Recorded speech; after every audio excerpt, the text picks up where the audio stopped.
Look, ladies, you got water next to you. Thank you. Hi, can you hear me? Can you hear me? So the hardest thing is to be the panel after the networking break, right? So we actually have a super rock star panel here, which I'm very excited to introduce, or have them introduce themselves. So our panel is covering.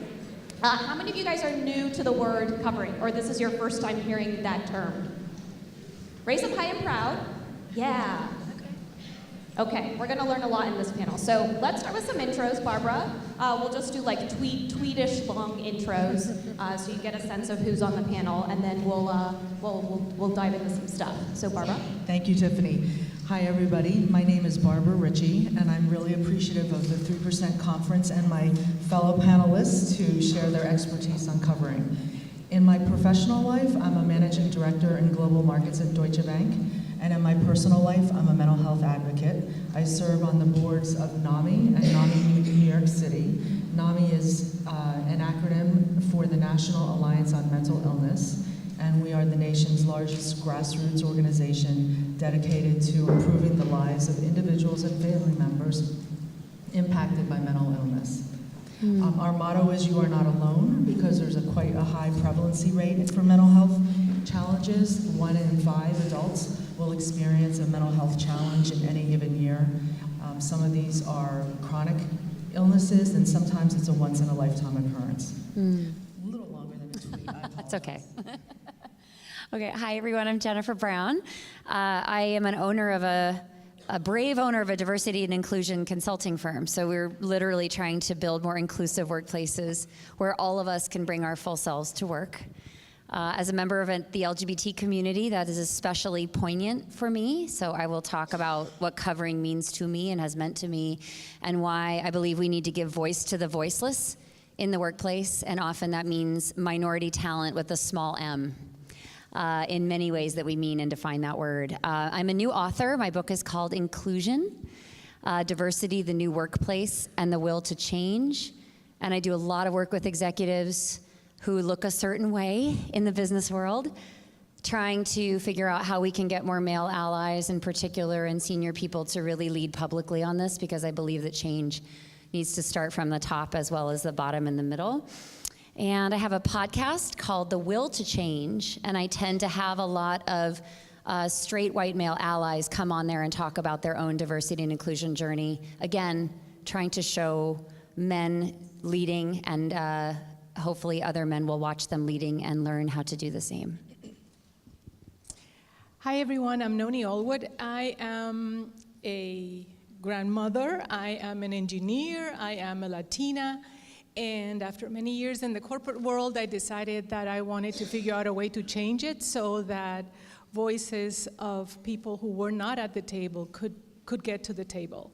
I've also wanted to make sure that we all show up authentically in the workplace, that we don't feel we have to compromise the course of who we are, so that we can be successful. So I thank you so much. I look forward to this conversation.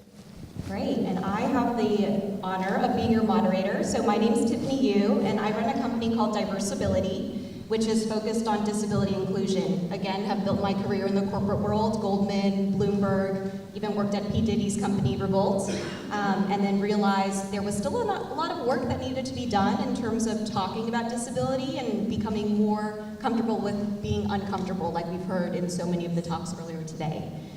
So I think it makes sense to start the panel talking about definitions, so we're all on the same page.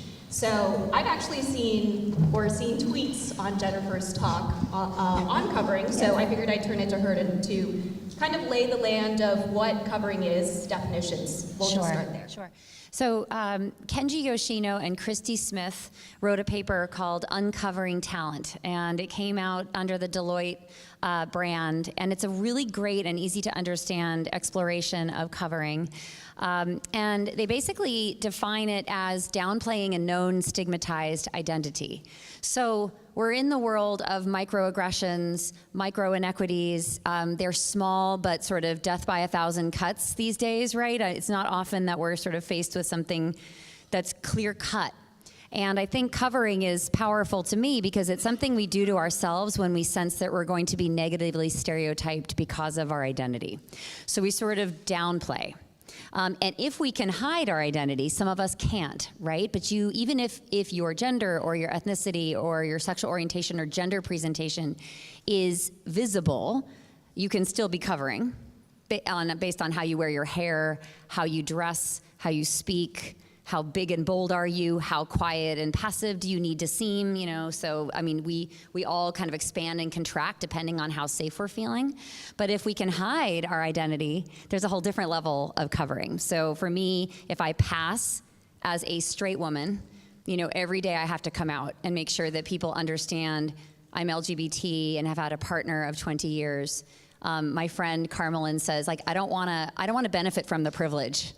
And so I want to make sure people understand. But my gender presentation just happens to be one that tends to be more normative for my gender. But I'm a cisgender woman, and that's a level of my own privilege that I've learned from being in the LGBTQ community for a long time. So covering is something we do, I think, to ourselves and for very good reasons. And it is also not just appearance-based, it's distancing ourselves from a community of affiliations. So men don't take the parental leave, for example, that maybe is on offer because they don't want to be associated with a stigmatized group, meaning parents. We may, as women, we may want to not be a part of the women's network at our company because we don't want our gender to be highlighted. So that's covering based on association. Advocacy-based covering, and this is all in the paper, is that feeling you get when you're the squeaky wheel. So you're seen as advocating for your own community over and over again. You're the one that challenges the jokes. You're the one that's always bringing something up, and therefore people start to ignore you or negatively stereotype you. And this really gets to the point of allies. Allies reduce covering behaviors. The presence of allies gives us air cover so that we can be ourselves and we don't have to take so much more relative risk in terms of bringing our full selves to work. So I know we'll get to allies later, but I hope that was clear. Was that clear, guys? I hope so. I feel like the panel's over now. We've been spending so much time this morning talking about how imperative diversity and inclusion is, and covering is the least talked about aspect of diversity because it is invisible diversity. So I thought I would go into why is this important that we're talking about this? What's the cost as an employee? What's the cost to businesses? I'll turn it over to you, Noni. So what happens when you cover is, and let's say you cover appearance. So it would be that if I am a Latina, for example, I would love to wear bright colors, but I tend not to wear them. What happens when you start cutting and editing yourself? You're now sending yourself a message that what you have to bring from your culture is not valued. So what a company is going to lose? Well, they're going to lose a little piece of yourself because you're going to be less likely to be yourself. But more importantly, they're going to lose on your ideas. They're going to lose on your insights. They're going to lose on attributes that your culture might bring that the company needs. Being an immigrant, for instance, brings you high levels of agility, adaptability, innovation, and the ability to be a great critical thinker because you have to solve problems. So, for instance, if you're always covering that, you're going to let those great ideas and those great attributes go away. And that is why covering can be so toxic.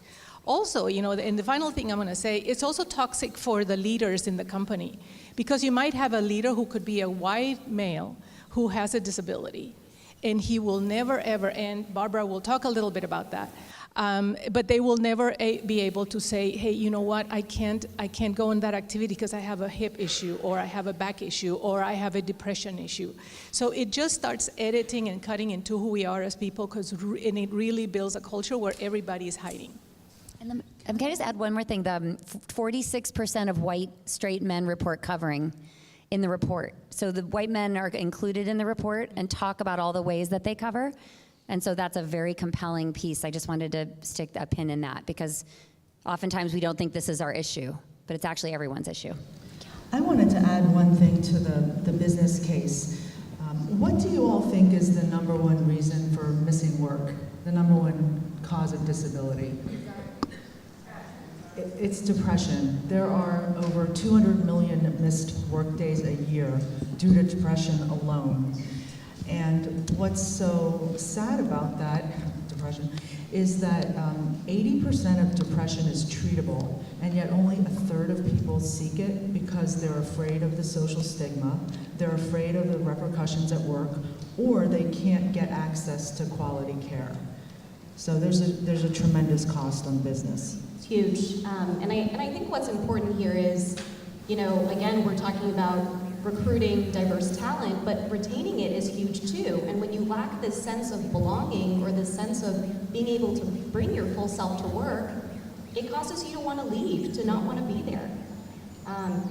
So the one thing, Latinos are everybody covers, as Jennifer said, everybody covers. Latinos are the highest covering group of all. 76% of Latinos work very hard repressing their identity. Part of the reason might be because one of the misunderstandings about Latinos is that we're a racial group. We're not a racial group. Everybody in this room could be a Latino because we're an ethnic group. So if you look like Jennifer, and she could very well be mi hermana Latina, she doesn't know it, from another father.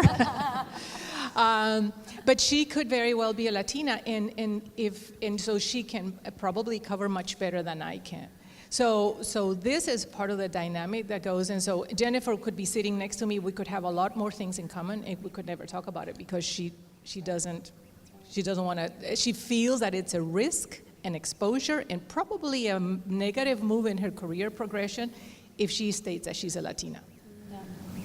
It's also this idea of psychological safety. Like, do you feel safe in the workplace to present who you are? Which I actually think is a great segue to talking about why the stigma exists and to kind of talk about context a little bit. Like, how has covering played out in your professional lives? You're Latina, you're part of the LGBT community, having a family member with mental illness and managing that. Like, what does that look like? Why is there stigma? Oh, okay. So stigma is a mark of shame, and you can feel stigma about someone else, but you can also feel it about yourself. And I've experienced stigma in the workforce. I would call it associated stigma. It started when I was 25 years old, and I was working on the Wall Street trading floor, and I got a call from my mother, and she said, your missing brother has been found. He's in Poland, and we need you to go get him. And he had left medical school, and no one knew where he went. And it turned out he was having his first episode of psychosis, and he thought that Saddam Hussein was spying on him. And in order to escape, he stripped off his clothes, ran down the street, and jumped off a bridge into an ice-filled river in the middle of January. And a Franciscan monk saved his life. And they reached my family, and my mom said, you have to leave work right now. You have to get him out of that psych hospital and bring him back. And I received phone calls like this for the next 15 years. And everybody's work environment is tense. Working on a trading floor is quite stressful, and when you are planning to take vacation, you give a lot of notice. You don't just stand up and say to your boss, I have to leave right now. And I was so ashamed to tell him why, and then say, and I don't know when I'm coming back. And I cringe when I look back on it, because really the issue was my brother was very sick, and that should have been, my primary concern. Of course it was extremely important to me, but I was also very ashamed and embarrassed. And I was young, and stigma was even greater back then. Now my brother's doing okay. He adheres to his treatment plan. He lives with my mom, and he's safe. And he gives permission for me to tell his story because he hopes that it will help others. But that's an example of just feeling very ashamed of myself and what was happening. That's why I found NAMI, actually, because his psychiatrist sent us to NAMI and said, you'll learn, they have free education programs and support groups, and I went, and it changed my life. It changed my whole family's life, and so I've been giving back to that organization for years. But in my community, stigma can be expressed in many ways. I would add, finding community is so important to lessen covering, being LGBT, being closeted, and finding, in our workplaces, there's no out executives. So we often say you have to see it to be it, right? That's what this whole conference is about, is being able to see someone living their full lives, particularly at senior levels, because we take that and we extrapolate it to mean, can I be successful here? Can I be that someday? And I think we already struggle with that as women, thinking big enough for ourselves and having that bold vision of what we could be someday, because I think we don't see it in front of us. And so for LGBT people that are intersectional, we've got a couple things going on, especially if you're a woman, a queer woman, and then if you're a queer woman of color, there's like sort of multiple stigmatized identities that you're navigating. You definitely do not see someone that looks like you. So you are always the trailblazer, whether you want to be, whether you're a fearless person or a quiet person. So I think that I found the community called Out and Equal, and Out and Equal is a really wonderful nonprofit of all, it's a coalition of all the LGBT employees in a lot of different corporate America. And we come together and we push the business case for LGBT equality in the workplace. And we become advocates, we become armed with the data and the stats and the covering experiences. And we get good at, I think, telling our stories and advocating for ourselves. And honestly, knowing that I have that community has strengthened me to then go in as a consultant over and over again in rooms that almost never look like me and tell my story over and over so that, executives will be able to see me and have a stereotype be challenged in seeing me. And I'll tell you though, it's not easy for me. I don't feel like coming out all the time, especially in a room where I don't feel safe. And I am an author on this topic, and I'm a specialist, and it's not an issue of not knowing my stuff. I was an opera singer, so I'm good on the stage as well, like I'm pretty fearless. But I'll tell you, like, your pulse quickens a little, like when you do that, because at the very core of it, and we women know what this feels like. We're looking over our shoulder, am I safe right now? And I think the tragedy of covering is we're so fabulous professionally, and yet we're having this whole other narrative going on about safety. And I'm trying to describe this to people that walk around relatively more comfortable than me every day and saying, I've got to be doubly working hard. I'm running like multiple scripts, trying to figure out because my primitive brain is like, am I safe right now? And so, just having to get good at noticing that and then overcoming it and saying to yourself rationally, I am safe, it's okay, nothing bad is gonna happen. We shouldn't underestimate that. And I think all of us, start to notice that about yourself, especially when you're in the room where you're the only, because it does take a toll, whether we see it or not or want to see it or not. And that's the reason why we need to make sure we're not the only. We need to fill that pipeline full of other people so that, maybe some of us who are the only, it's not going to be that way for the next generation. And that's what really animates me in my work today. That's beautiful. I love what you were talking about in terms of, always having to be this only. And in a way, in my work too, I talk a lot about being a work in progress. So I got into a car accident 20 years ago. My dad was driving, he unfortunately passed away, and I acquired a disability. And so much of the work I do is sharing this traumatic incident that I'm still working through myself, And it's like, we have to be pioneers on the one hand, but we also have to figure out our own stuff. But I thought I'd segue over. I love what you said earlier, Noni, about how Latina isn't really a race, and I'd love if you touch a little bit more on the diversity that exists within this community.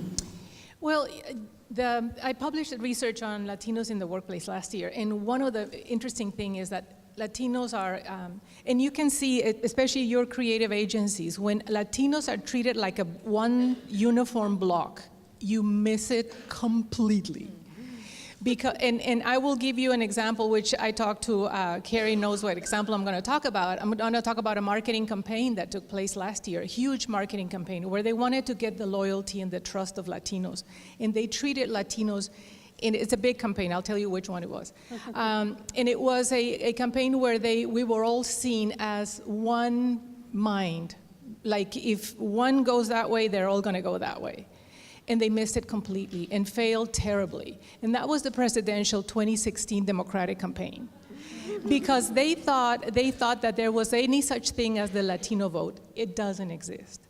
So in doing so, they're trying to do is to make us fit in a box that thinks the same way. Immigration is not an issue for Puerto Ricans and Cubans, period. they've never had to deal with that. Color of skin marks the experience of living in this country in a very, very radical way. If you're a Black Latino, it's very different than when you're a Jennifer Caucasian Latino. So what that means is you have to really understand your target market if you're going to market to the Latino, which is actually an incredibly powerful and yet undiscovered market. Right now it's about $1 trillion. It's estimated to be by 2020, $1.7 trillion, which makes it if it was a country, it would be the 12th largest economy in the world. So for those companies who haven't figured out that Latinos are here, we're here to stay, we're having babies, we're getting degrees, and we have money to spend, because we've been underestimated. We've been seen as a community that doesn't have money. But when it's recognized, it's a very, very interesting community for your companies to look at. But you have to be respectful and you have to understand it. You can't go for the stereotypes of Cinco de Mayo, who God knows what that is, because we Latinos don't know what that is. Everybody eats tacos, everybody eats spicy food, everybody laughs, everybody likes salsa. No, that's not true. So the point of that is that when you go into the stereotypes, that sometimes that is why people cover, is because they're sick and tired of being perceived that here comes the Latino, she's gonna be late, she's gonna laugh loud, she's gonna wear bright colors, she's gonna start crying any minute now. And of course, those are the things that make you hide. I'll give you a story of my covering, which has nothing to do with being Latino. I worked in the tech sector for many years. I worked as an executive in sales operations, and I was working in Europe. And my grandson was born. I was a very young grandmother. And in tech, the big stigma one of the many stigmas is age for women, particularly. You will not see a lot of women with gray hair. In fact, women with gray hair, no. You will see a lot of women with colored hair and trying to, there is a huge stigma. So I had a choice. I was a very proud grandma, and I had a choice to talk about my grandson or not. So I decided to go for it. First presentation slide in an executive meeting is my picture of my grandson. You thought they had sucked the air out of that room, because all of a sudden, I could feel myself being dragged from that category to this other category. And here I'm going to tell you a great piece of news. When you turn 50, you don't care.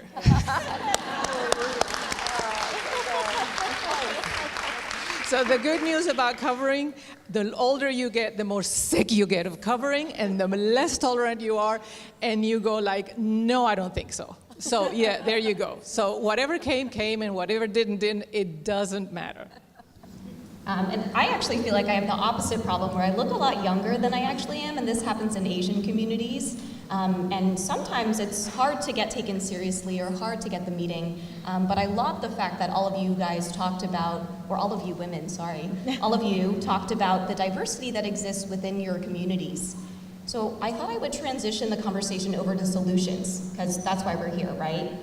So I thought I would start with Barbara, because mental health, mental illness is, really plagues the workplace. And so, what do you do to reduce stigma? What have you done personally? What do you think others can do? So we're talking about covering today. What's the opposite of covering? It's disclosure. So when you have a topic when you talk about disclosure of mental disability in the workplace, there are two types of people in the conversation. One, it's the employee who may or may not want to disclose, and that could also be a family or caregiver. And then it's the organization that wants to take care of their employees, but they're scared about lawsuits in this tort-based society or a front-page scandal. So there's no one-size-fits-all solution here. NAMI New York City and the Northeast Business Group on Health held a panel with the EEOC Commissioner Chai Feldblum last month, and it was on disclosure in the workplace, because the commissioner is really passionate about creating workplaces that let people with mental disabilities perform to their best and also feel comfortable in asking for help if they need it. Now, as a NAMI board member, I don't recommend that you disclose. You have to give it some really deep study before you do that, because once it's out there, you cannot take it back. So Yeah, that's one way I would say is working for a company that fosters, well, not working to create a company that fosters a culture that supports, promotes, and improves the employees' mental health and their families' mental health. That to me is a solution. Yeah, I mean, I think what you're saying is so fascinating because to solve this, you need disclosure. But then you're also recommending there's so much fear around what happens when you do. Jennifer, I know you had talked about the role of allies and community in terms of reducing covering. Do you want to talk a little bit more? Absolutely. So just focusing on the LGBT community for a moment, we have something called the Corporate Equality Index in the community, and it's a benchmark that companies try to keep 100% on. And there's hundreds of companies that have 100% scores. Some of you may have that at your companies. But it goes all the way through to transgender health benefits as sort of the cutting edge benefits that a company can offer in order to signal to the community, this is a safe place for you to be and we value you. And we're all paying attention to that. So when we make a choice, we're interviewing, we're recruiting, we notice because these communities are very loyal, we're very informed, we do our homework on employers, and we also have sort of informal back channels. What is it really like to work there, right? So I think that these are very loyal communities. You don't want to run afoul of them because then you will be publicly shamed. And that's happened to some brands that haven't kind of navigated some of these waters well, right? Not just on LGBT, but a lot of other issues of the day. So self-disclosure for the gay community is similarly terrifying for a lot of people. We call it self-identification. And it's really an HR question because the problem is when you can't be counted, then people doubt that you're there. Like they don't put resources towards that. They don't put time towards like building the right policy. So if you don't show up, it's like this conundrum. And yet in order to show up, I need to not have fear that my colleagues are gonna do the right thing, my company's gonna look after my interests and understand what my experience is like. So we're sort of stuck in this struggle around disclosure. 50% of LGBT people are still closeted at work. So think about that stat, and that's why allies are hugely important. In many ERGs I consult in, which are the employee resource groups, they are 80% allies now. So what's really cool about millennials is that intersectionality and multiple identities are really comfortable for the younger generation to a degree that my generation, Gen Xers, and certainly baby boomers weren't really even thinking about. So someday we may not even need to have diversity groups. Someday our younger workforce is gonna come up with something different, right? Because their safety needs are different. You know, they don't need to necessarily meet in secret, you know, in a conference room like the older generations had to even find each other. Now the game is how do allies find each other? You know, we've got campaigns, we've got badges, you know, on our lanyards. We have stickers on our desk, right? We have a signaling mechanism to say, this is a safe space, like you're safe with me. And I honestly think the next application of this is allies for all marginalized communities in the workplace. So my hope is, and I'm giving you all this a to-do, how do we get more male allies engaged for women? How do we get more white allies engaged for people of color in the workplace? Taking a page from how the LGBT community has truly won the battles that we've won, mostly because of the fact that what I'd call the majority has sort of jumped in and said this is the right thing to do. There's still so many important battles that need to be fought. I think the LGBT community has done really well in many ways. It seems to be sometimes, strangely, a more sort of palatable issue than maybe race is and gender is, and that's a whole other panel. I have a lot of theories about that, but we need to now be allies for others, even us in the LGBT community of relative privilege. That's our next learning. And that's what I believe, so we've got to be called to do that work. And so these days, I don't even really focus so much on LGBT. Yes, I'm a part of the community, but I'm mostly talking about utilizing my privilege for good for other communities that need it, because I can have conversations that are relatively more safe. So nobody just got promoted to a new microphone. So I know, because I'm going to use bigger words now. what about for you? Like, what do you do to reduce the stigma? Is it just Well- turning 50? Well, that was an easy one. But here's the thing: the issue with covering is the fact that there's no role models, not enough role models look like us. If the CEO often about or their son who is LGBT, or their wife being from Colombia and what they've learned. If you were able to do that, you would have a different atmosphere. But for some reason, we've educated male leaders to be so. Do this instead. Hold it up. Hold it up like there this? you go. Okay. Yeah, like the angle it this way. Okay, ladies, I'm covering my face with the microphone. Okay, so no, what I was going to say is that leaders need to be comfortable being vulnerable, and that's not something that they're trained to be. Women are phenomenal, and anybody who is a minority will tend to be more vulnerable. But a typical straight white male generally has been trained from the very beginning. Just talk about work. Just be the leader that you think they want and not the person you are.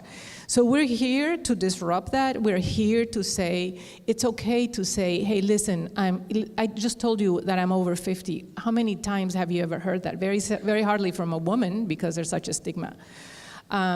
But so the point is exposure to role models, find the people that can tell you, and encourage the leadership of companies to really talk about their vulnerabilities. Can I add something to what Noni said? Because she triggered a thought in me. When I said that we don't recommend that people disclose, there will be two types of people, one who will disclose and then one who should. And the one who will is the really hardcore mental health advocate that wants to bring their whole self to work. And that will be anyone in any movement that feels like they want to be out there. But the other one, as Noni said, is the leader. Whether you're a leader in name or in practice. Because when you hear a celebrity say something in a talk show or tweet that they have a mental illness or substance use issue, you have that, oh my goodness moment, and then you forget about it because you don't know them. But if you have a leader come out and say, I'm dealing with depression and anxiety, I'm working through it though, but this is what it looks like to work with somebody with a mental disability, and you really respect that person, that changes everything. Can I add, women can cover too. Like senior women will say to me, I make up a reason why I need to leave. I say I have a business meeting instead of saying I want to be with my family. So I think, again, we do it to ourselves. We make these choices, and it's easy to sit on a perch as a leader and say be bold, but the risk for junior talent, I think, is more great. And then the risk for women of color might be more great than for a white woman, right? So there's a hierarchy of risk. And for white male leaders, the risk, I think, is kind of the least, because a little bit would go a long way in terms of disclosure for them to be anything, even not a tiny bit off of the pedestal of saying, I've had Jewish executives say, I don't talk about my religion because I'm the only Jew on my executive team. I've had politically lefty executives say I don't talk about my politics, or I organized for gay marriage, but I don't talk about that with my colleagues. I've had men say to me, I don't have a college degree, but I would never talk about that. And I challenge them and I say, you need to talk about these things. We need to see leaders that look like you achieving what you've achieved with your background. Like, that's what you have to talk about. And they are so, you're right, they are so, I think it takes some work for somebody to trust enough, to be vulnerable enough as a man, in that kind of position. And yet that is the single biggest thing that I think would shift the way, we struggle to bring the message and bring the voice and be true to ourselves. But I think you've got to look at the power, and we've got to tackle the diversity stories amongst our executive leadership, because that is going to make a difference to thousands. We can kind of keep pushing, but it's just a game of numbers and power, and so one gesture is seen by thousands of eyeballs, and that makes an impression on people down below to say, I can show up with myself and my story differently. So I just sometimes feel like we're doing a lot of the labor. And just think of Tim Cook when he told the story. John Chambers openly tells people that he has dyslexia, and he grew up with dyslexia, and he talks about how difficult it is. He has to memorize his presentations. Let me just say that one of the most challenging forms of covering is when women say, I don't want to be part of the women's group. I don't want to be, I don't want people to see me as a woman, and I'm not going to advocate for other women. I will not sponsor other women because, I've made this all by, I got here all by myself, and I did all the work. So, I feel like I always tell them, I think they've noticed you're a woman already. So what is this thing of covering? So no association, no advocacy, and even their appearance sometimes can be a little bit pulled back with, the standard black suit and the covering, almost trying to look like a guy. But the point of that, what's lost in there is this huge, first of all, they've noticed. Number two is the fact that when you're doing that, you're just fooling yourself. And you're missing out on the power of having a group of people that looks up to you as a role model, that wants your mentorship, that will enhance your brand as a sponsor. Women don't sponsor other women. The research says it. I've led research on this. Women and Latinos don't sponsor other Latinos, and African Americans don't sponsor other African Americans because we perceive there's risk. If that person fails, all of the African American community can look bad, or the same with Latino and women.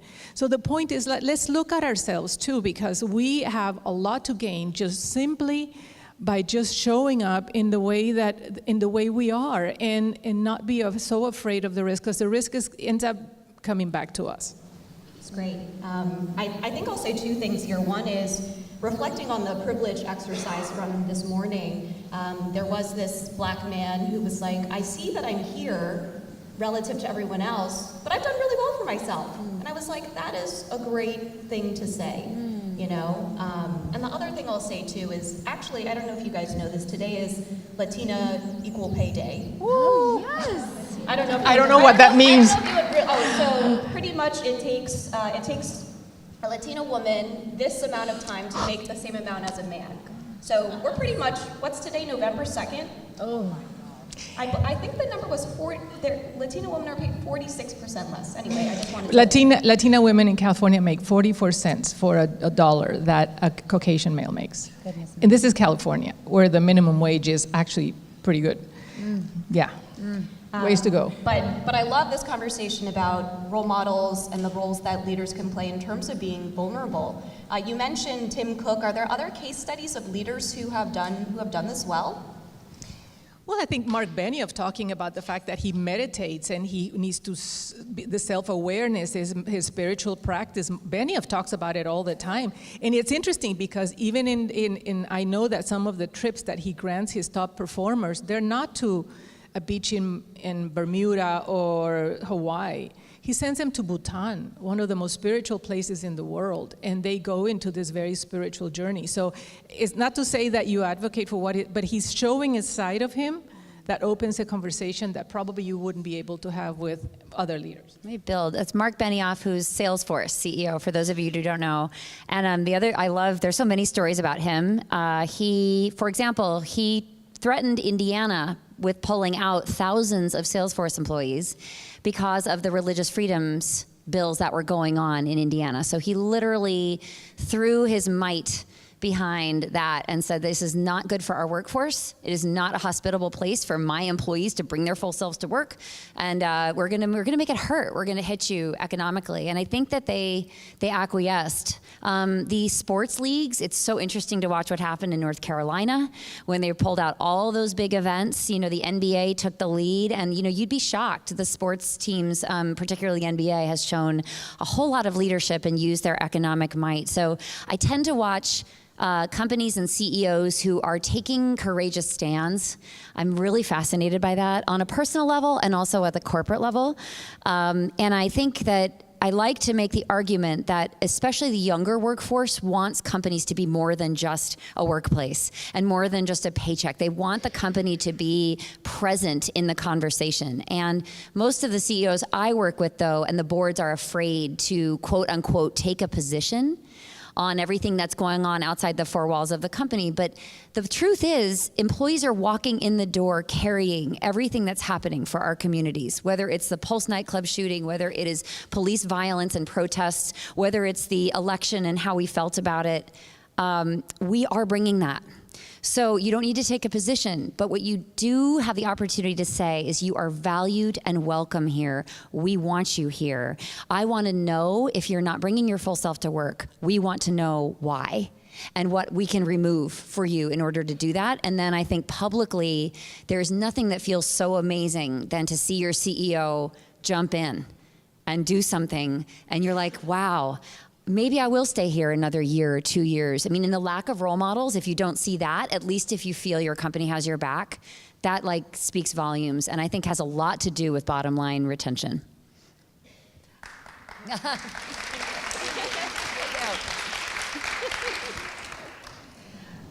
We in the mental health community have also engaged CEOs. It's been a challenge to get them involved because they have so much on their plate. Taking time from a CEO to focus on anything that's not core to his or her business is like asking him for a drop of blood. But if you approach it, as Jennifer said, from the economic perspective, they start thinking. So when I go to CEOs, I talk about the economic impact of mental illness. So the cost of mental illness to our economy is greater than the cost of cancer, plus heart disease, plus respiratory ailments combined.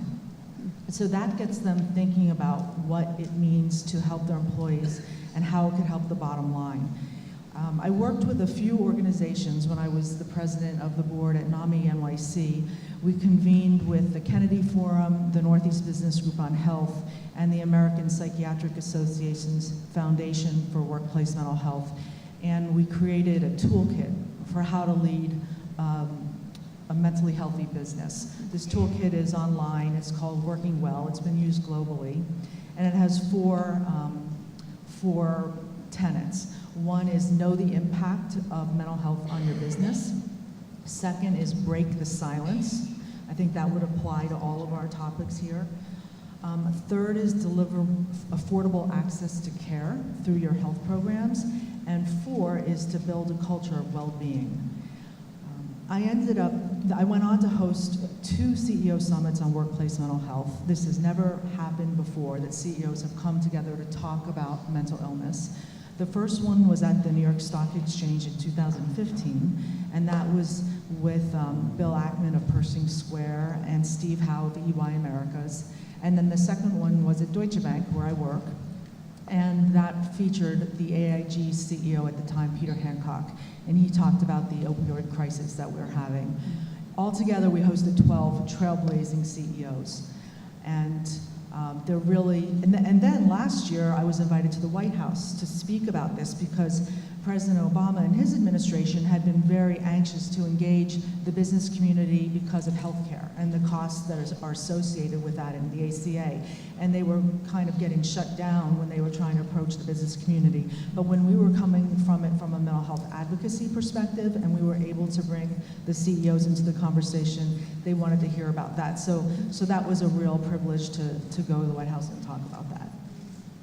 That's great. I wanted to, so I figure we're getting close to the end of our time. There's this huge timer here that's just like, you have this much time left. But let's talk about allies. So Jennifer, I know you touched a little bit on it. They are kind of like the first line of defense to reducing covering. But I kind of wanted to dig into, like, first of all, what role do allies play? But then on top of that, I think, I actually don't really like the word allies because it signifies this other, right? Oh, I'm in this community and you are my ally. But tangent later.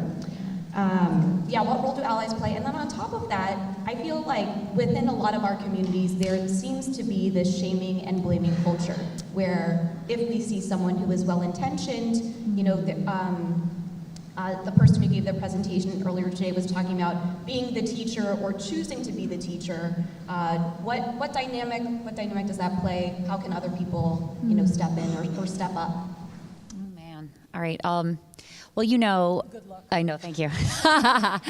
I'll just stay on the topic of men for a moment. The Google memo situation, I think, is really instructive and a little disturbing, and not for obvious reasons. I mean, there were things in the memo, obviously, that made all of us feel horrible. And maybe Google, you agree with what they did in firing him or you don't. But I think the message it sent to potential allies, I think, was a piece that I regretted about the whole situation. While the writer might have been really extreme in his views, I do know that there's a lot of people in organizations who kind of don't know how to get involved with this conversation. And they might have some questions, whether or not those questions are triggering questions for us.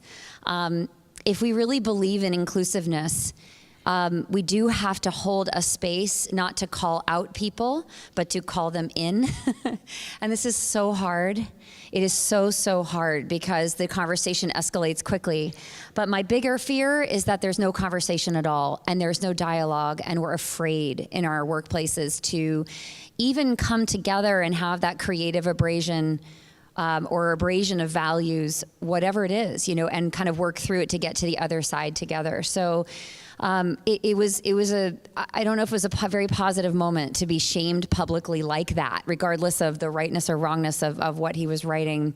And I wondered, organizationally now, has Google sort of lost the opportunity with people that were kind of wondering if it was safe to engage and be more of an ally or even an advocate, but everyone starts somewhere. And so, yes, it's exhausting to be a teacher. It is. It really is. And I want to name that. And the whole theme of the whole day today was, why do we always have to be the teachers? Why do I have to put my triggering to the side in order that I can benefit you and bring you along? And so I want to know, I don't have a beautiful answer for that. Do you have an answer? I do have it. I have a beautiful answer. Tell me. Make me feel better. Yeah.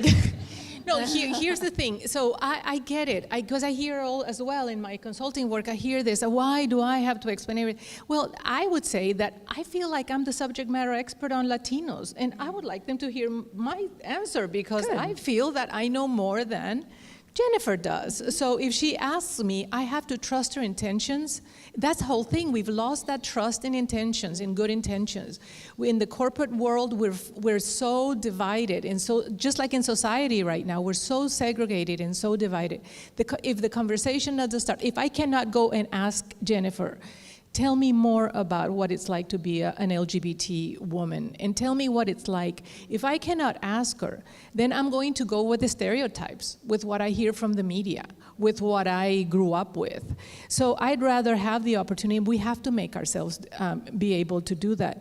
The other thing I'm going to say about allies is that when there's a bias, and there's a bias sent or a microaggression sent, the person sending it doesn't know, because most of the time, and some of the times, it's unconscious.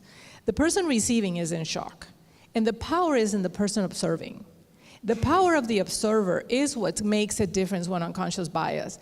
Is a person who says, hey, or when you hear mansplaining, right? Who has the power? The power is on the person that says, wait, Jennifer was just saying something. Jennifer, why don't you finish what you were just saying? That's what allies do. That's what the power of the observer is. So you can be a passive observer and be quiet, or you can be a very active observer and disrupt and call it, or pull the person on the side and say, hey, listen, what happened there? Tell us more. Because if we don't start doing that and feeling comfortable doing it on behalf of anyone, the fact that I'm Latina doesn't mean that I can't advocate for everybody else, including people that I don't like. So it doesn't give me any privilege to be a minority. I'm just like everybody else. I have to carry my weight, and I have to do the work. And part of that work is being uncomfortable when people ask me, no, really, what's your name? And you're going, Allwood. No, what's really your last name? Oh my goodness, there's immigration, and there's British people that come to Latin America. So anyway, the point is that I'm not saying it's our job, but I'm saying we are part of the solution. We're not passive. That's awesome. I keep feeling like I'm saying, Noni, yes, you brought up something really amazing. Because when it comes to mental health, the observer can have a very important role. So, there's the obvious one. If someone's in extreme distress and it looks like they may hurt somebody or they may hurt themselves, as the observer, you call 911. But the observer can really make a difference for loved ones or friends or colleagues if you see something and something seems not right. But the way you speak to that person is really important. So you should use I statements. It's assertive, but it's not aggressive, where you might say, I see that you've been compulsively shopping, doing a lot of shopping for shoes and bags, and I don't think you need all those clothes, instead of, wow, you're really blowing your paycheck every period on your shoes and clothes, because burgeoning credit card balances can be an early sign of mania.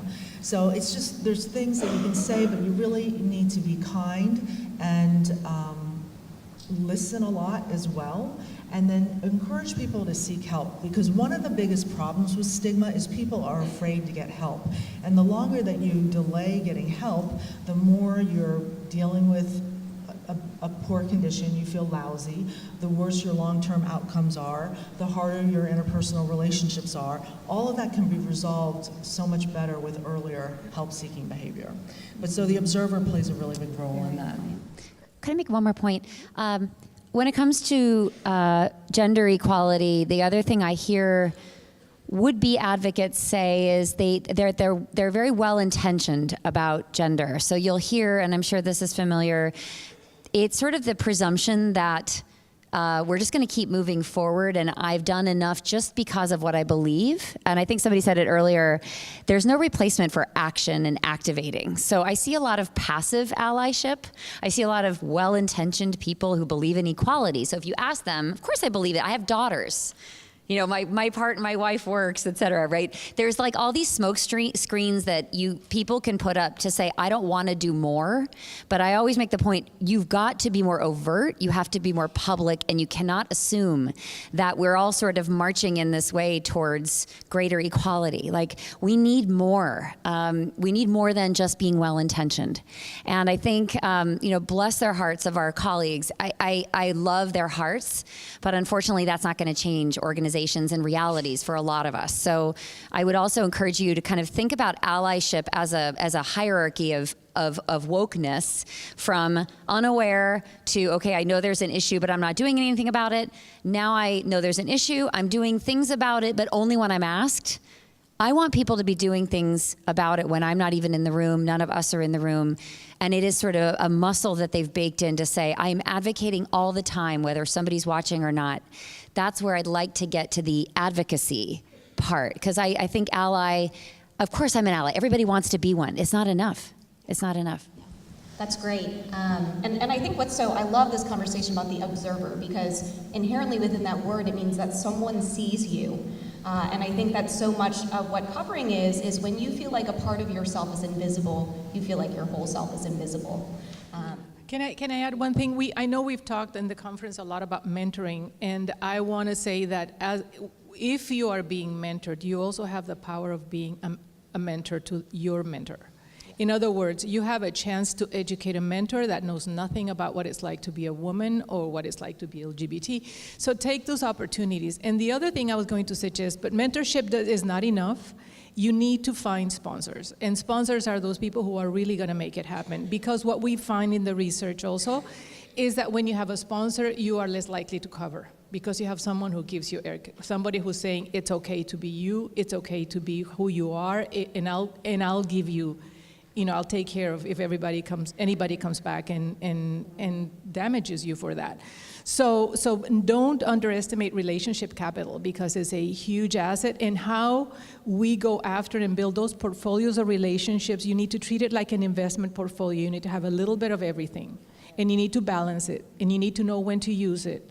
And we need to be very bold in asking for favors when we need them, because what happens typically and this is a gender issue, for women, we hate asking favors of friends because we feel like, that's my friend, I can't ask. It goes the other way. It goes every possible way. So we need to get rid of all the stigmas and build those relationships, because they will give you the air cover that you need to be yourselves and to show up in the ways that you want to show up.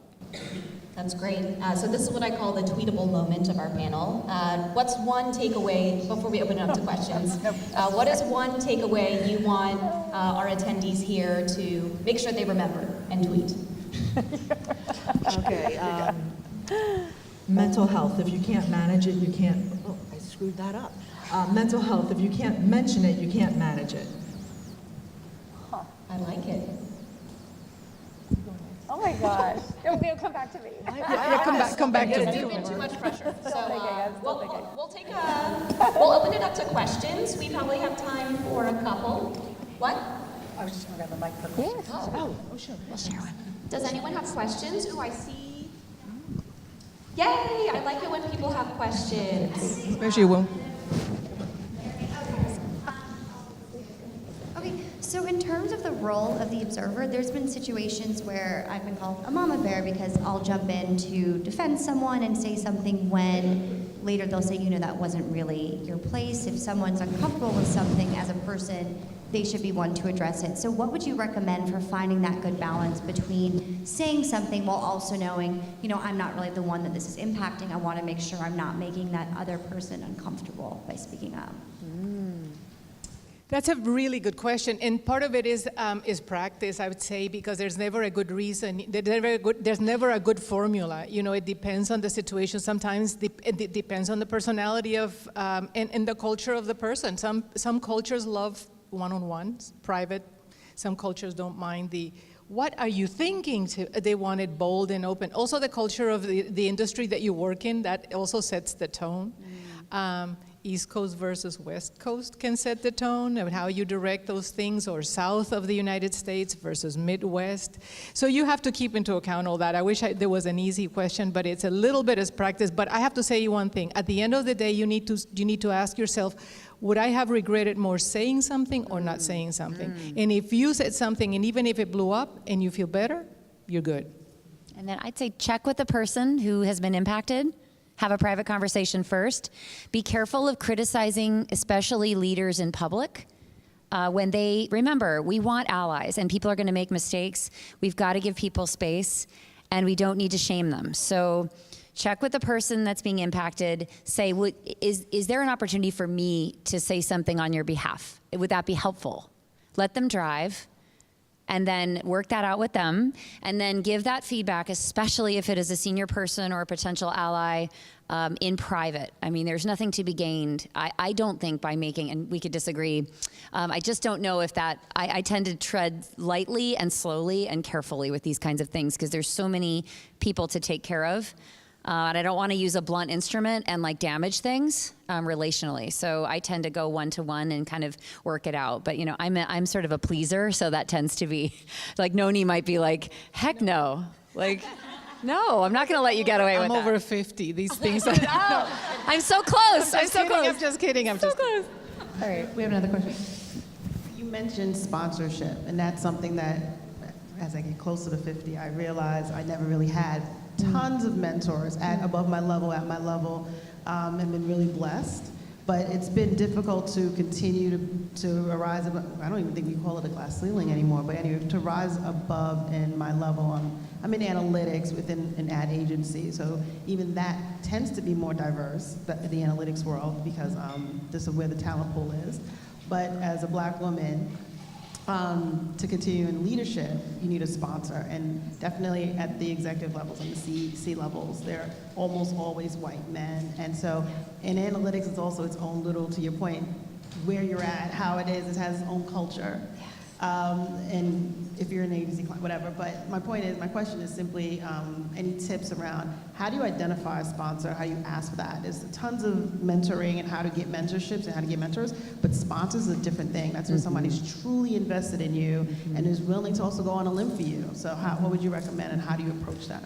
So because this is a long answer, so find me after and I'll give you the whole, but let me give you two things. First of all, the sponsor has to be someone who has an influence on your career. Is not someone that can give you great coaching, I could not, well, you know what, I could actually sponsor Jennifer. I can put my name on the line and say you need to hire her. Yes. As a colleague. Yes. So I'm basically as a form, work referrals are a form of sponsorship.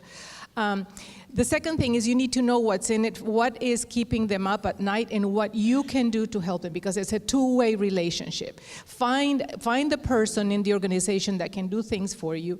Number two, you don't have to like them. They're not your friends. I had a sponsor who was one of the most difficult, horrible people. I would have never gone and had dinner with him, but he was a phenomenal sponsor. Women like people collaborative, nice, I can relate to it, we can be best friends. No. This is a work relationship. And number three is work on your presence and how you show up in your brand so you stand out in your and of course you have to do the work. 120% achievements, integrity, trustworthiness, professionalism. Could I add, don't just stick to your organization. You all should be seen by other people in the industry. And one of the best ways is panels. Offer to moderate. I have met so many executive, powerful people that I shouldn't have even know because I got to prepare a panel with them, and they were impressed with how I showed up and took an interest in me. And therefore, that person can pull you out because sometimes our company, we're never going to get there. You know, there just may not be an openness to it. Maybe there's nowhere to go. Maybe there's never been a leader with your skill set, and unfortunately, they're just not thinking about you outside of the box. So always be seeding the ground outside of your company within your industry, broadly defined. Make sure you're seen in that world. Make sure that you're really making a name for yourself. Pick something you're passionate about and make a commitment to doing panels on it and showing up in the industry. And somebody will pluck you out and say, boy, they're really talented, and maybe we could hire them and steal them away. And this is one of the ways we get those big bumps in title and in salary, because you can never be a prophet in your own land. You know, sometimes we have to leave in order to make that really big jump. And your career needs to be kind of a series of these. And unfortunately, you can't stick around too long because people are just going to see you like one way. So. The one other thing I'll add here is just the power of conferences. You know, you get to step out of your, I call myself like a professional conferencer. You step out of your industry, you leave inspired, hopefully. And then there's also, and I'll tweet this out with the hashtag, but there is a nonprofit organization that's been created to help underrepresented groups cover travel costs and hotel and the cost of the conference for you to be able to attend, because that's how you catapult your career. And if you can't be at the conferences, then you are missing out on an opportunity, right? That's my plug for conferences. Great. Are we out of time? Oh, so, well, she's pointing at it, but they keep bumping up the time. I know. There we go. Oh, So